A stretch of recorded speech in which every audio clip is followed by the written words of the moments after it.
Friends எல்லாருக்கும் வணக்கம். நம்ம இன்றைக்கி என்ன பார்க்க போகிறோம் அப்படின்னா, கீழா நெல்லி செடியோட அற்புதமான நன்மைகளை பற்றி தாங்க பார்க்க போகிறோம். மனிதர்களுக்கு வரக்கூடிய ஒவ்வொரு பிரச்சனைகளுக்கும் இயற்கையிலே பல தீர்வுகள் இருக்குது. ஆனால் அதை எதையுமே நம்ம பயன்படுத்தாமல் நம்மளுடைய பணத்தை வேஸ்ட்டாக ஹாஸ்பிட்டலில் போய் செலவு பண்ணுறோம். எளிமையாக கிடைக்கக்கூடிய இயற்கையான மருந்தை பயன்படுத்தவே நமக்கு தெரியலை. இயற்கை நமக்கு வரமாக தந்த மூலிகைகள் நம்ம கண்ணுக்கு எதிரே நிறைய இருக்குது. அப்படிப்பட்ட மூலிகைகளில் ஒரு அற்புதமான மூலிகை செடி தான் இந்த கீழா நெல்லி செடிங்க. இதை பலரும் பார்த்துருப்பீங்க. ஆனால் சாதாரண கீழா நெல்லி செடி தானே அப்படின்னு நினச்சிருப்பீங்க. அதாவது இதனுடைய நன்மைகள் நமக்கு தெரிஞ்சிருக்காது. நம்மளுடைய உடலில் இவ்வளோ நன்மைகள் செய்யக்கூடிய ஒரு அற்புதமான செடி அப்படின்னு தெரிஞ்சதுன்னா கண்டிப்பாக விட மாட்டேங்க. இது சாதாரணமாக இடங்களில் வளரக்கூடியது தான் இந்த கீழா நெல்லி செடி. மழை காலத்தில் கீழா நெல்லி செடியை நிறைய பார்க்கலாம். நம்ம ஒரு அற்புதமான மருத்துவ குணம் கொண்ட சூப்பரான ஒரு மூலிகை செடி தான் இந்த கீழா நெல்லி செடிங்க. இந்த கீழா நெல்லி செடி பார்க்குறதுக்கு பார்த்திங்கன்னா ரொம்பவே சின்னதாக தான் சின்ன சைஸில் இருக்குது.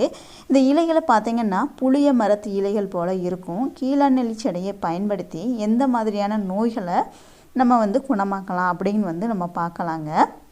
ஃபஸ்ட்டு பார்த்திங்க அப்படின்னா, இப்போ நிறைய பேருக்கு இருக்கக்கூடிய ஒரு பிரச்சனை மஞ்சள் காமாலை. இந்த மஞ்சள் காமாலை நோய் பார்த்திங்கன்னா மனித ஆட்கொல்லி நோய், மிக கொடுமையான நோய். ஆனால் இந்த மஞ்சள் காமாலைக்கு கிராமங்களில் இன்னைக்கு வரையிலும் பயன்படுத்துகிற ஒரு மூலிகை செடி இந்த கீழா நெல்லி செடி தாங்க. இந்த கீழா நெல்லி செடி பார்த்திங்கன்னா மஞ்சள் காமாலை நோயை பூரணமாக குணமாக்கக்கூடியது. அதுக்கு என்ன செய்யணும் அப்படின்னா, கீழா நெல்லி இலை, தும்பை இலை, கரிசலாங்கண்ணி இலை.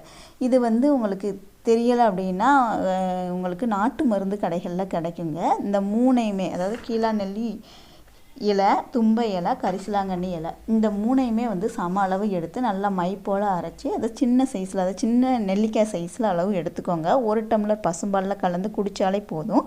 மஞ்சள் காமாலை நோக்கி ரொம்பவே ஒரு அற்புதமான ஒரு மருந்து இந்த கீழா நெல்லி இலைங்க.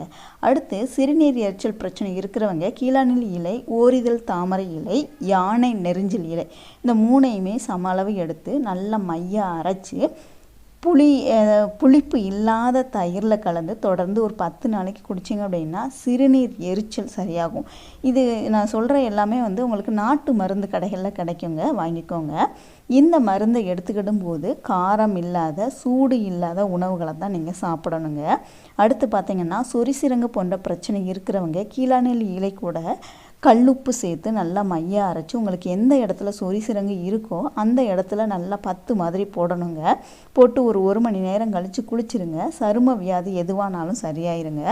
அடுத்து நீர் சுருக்கு, அதாவது உங்களுக்கு உடம்பு சூடு பிடிச்சிக்கிடுச்சு அப்படின்பாங்களா, அது மாதிரி நீர் சுருக்கு, இது நமக்கு பல தொந்தரவுகளை தரக்கூடியதுங்க, பல வேதனைகளை தரக்கூடியது. இதுக்கு நல்ல தீர்வு தரக்கூடியதான் இந்த கீழா நெல்லி இலை. கீழா நெல்லி இலையோட பனங்கற்கண்டு சேர்த்து நல்லா அரைச்சி சின்ன நெல்லிக்காய் சைஸில் அளவு நீங்கள் சாப்பிட்டு வந்தீங்க அப்படின்னா, 1 வாரம் தொடர்ந்து சாப்பிட்டு வந்தீங்க அப்படின்னா எப்பேற்பட்ட சூடாக இருந்தால் கூட உங்களுக்கு சரியாயிருங்க.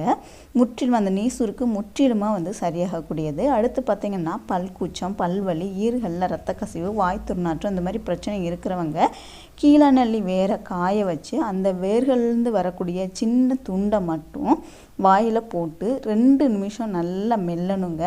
நல்லா மென்று துப்பிடுங்க. இந்த மாதிரி செய்யும்போது உங்களுக்கு பல் பிரச்சனை எதுவுமே வராதுங்க. பல் பிரச்சனை, வாய் துர்நாற்றம், பல் சொத்து, இந்த மாதிரி எந்த பிரச்சனையுமே வராது. உடனடியாக நிவாரணம் தரக்கூடியது கீழா நெல்லி வேர். அந்த வேரை நல்லா மண் இல்லாமல் அலசிட்டு அதை நல்லா மென்று அதை வாயை நல்லா கொப்பிடிச்சு துப்பிடுங்க. அவ்வளோதான். அடுத்து பெண்களுக்கு முறையற்ற மாதவிட பிரச்சனை இருக்கிற பெண்கள் பார்த்திங்கன்னா கீழா நெல்லி இலை, தும்பை இலை, இது ரெண்டையுமே சம அளவு எடுத்து நல்லா மைய அரைச்சி ஒரு சுண்டைக்காய் சைஸில் எடுத்துக்கோங்க. எடுத்து பாலில் போட்டு நல்லா கொதிக்க வச்சு அந்த பாலை குடித்தாலே போதும். மாதவிடாய் ரெகுலராக வர ஆரம்பிச்சிரும். ஸோ முறையற்ற மாதவிடாய் இருக்கிற பெண்கள் இதை ட்ரை பண்ணி பாருங்கள், நல்ல ரிசல்ட் கிடைக்கும். அடுத்து பார்த்திங்கன்னா கல்லீரலை பலப்படுத்தக்கூடியது. கல்லீரலில் அந்த நச்சுக்கள் இருக்கும்போது உங்களுக்கு கல்லீரல் சிறப்பாக செயல்படாதுங்க. அதனுடைய செயல்பாடுகள் நிறைய ப்ராப்ளம் வரும். உங்களுக்கு கல்லீரலை ஆரோக்கியமாக வச்சுக்கிறதுக்கு நீங்கள் என்ன பண்ணணும் அப்படின்னா, கீழா நெல்லி இலை எடுத்துக்கோங்க. அதையோட 1 ஸ்பூன் அளவு சீரகம் எடுத்து நல்லா நைஸாக அரைச்சி அதோட வந்து ஒரு அரை ஸ்பூன் அளவு வந்து லெமன் ஜூஸ் எடுத்துக்கோங்க. இதை அப்படியே வாயில் போட்டு மென்று சாப்பிட்ருங்க. இதை நீங்கள் வாரத்தில் ஒரு முறை வந்து பண்ணினாலே போதும்.